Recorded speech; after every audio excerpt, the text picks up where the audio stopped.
Nouveau générique, nouvelle tasse en rapport avec mon humeur du jour. Et aujourd'hui, je suis pas bien content, je suis même plutôt colère. Parce que, et si vous consultez cette vidéo le jour de sa sortie, c'est-à-dire le 3 août, le jour de la sortie de Suicide Squad, eh ben j'ai le devoir de vous informer que c'est un nouveau raté. Alors c'est pas catastrophique non plus, il n'y a pas de quoi se suicider sous les roues d'un quad. Parce que ça fait suicide. Mais c'est pas terrible. Donc aujourd'hui je vous parle de Suicide Squad en 180 secondes. Sorti le 3 août 2016 et réalisé par David Ayer, Suicide Squad nous raconte les événements dans le DC Universe qui, suite à la disparition de Superman, Amanda Waller réunit une équipe de super vilains sous contrôle pour pouvoir intervenir face aux menaces méta-humaines. Alors, Suicide Squad, en fait, je trouve que c'est une vraie mise en exergue du manque de parti pris narratif et du studio qui est complètement dépassé par la concurrence. J'ai pas envie d'opposer DC à Marvel, mais j'y suis un petit peu contraint parce qu'ils essayent de tacler dans les plates-bandes de Marvel, et ils y arrivent pas, parce que Suicide Squad, c'est un Gardien de la Galaxie version discount, qui arrive avec 2 ans de retard. Et c'est assez gênant, en fait. Il veut être sérieux, mais il y arrive pas, il veut être cool, mais il y arrive pas. Il prend jamais le parti pris entre le très sérieux ou le what the fuck. Et puis voilà, Suicide Squad, c'est pas Gardien de la Galaxie, en fait, ça doit être beaucoup plus glauque. Il n'y a pas une goutte de sang dans le film, il n'y a pas un tir dans la tête, il n'y a pas quelque chose, il n'y a pas un plan à la Kick-Ass, il n'y a rien. C'est très propre, c'est très sage et c'est très décevant.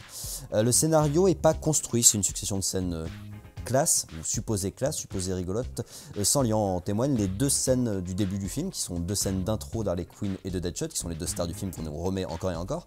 Puis on passe sur autre chose, puis on revient sur des scènes d'intro pour chaque personnage. Et du coup tu te dis mais qu'est-ce que ça fout là? Pourquoi vous l'avez déjà mis une fois? C'est complètement inutile. On a en plus une construction narrative qui est très scolaire, c'est-à-dire qu'on présente un personnage et puis il va voir son flashback qui va être par rapport à son drame et puis oh c'est triste.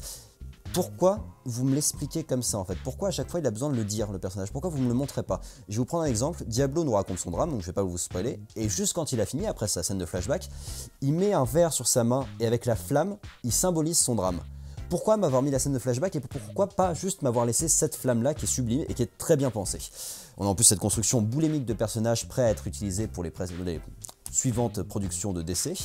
Il y a un vrai assistant à la réalisation dans le sens où on nous dit les choses, on nous les réexplique, on nous les remet encore et encore. En témoignent les scènes d'intro de Harley Quinn, il y en a 3 différentes de scènes d'intro, c'est très chiant. En fait le film n'a rien à raconter, et pourtant il y a beaucoup de choses à raconter normalement avec autant de personnages impliqués.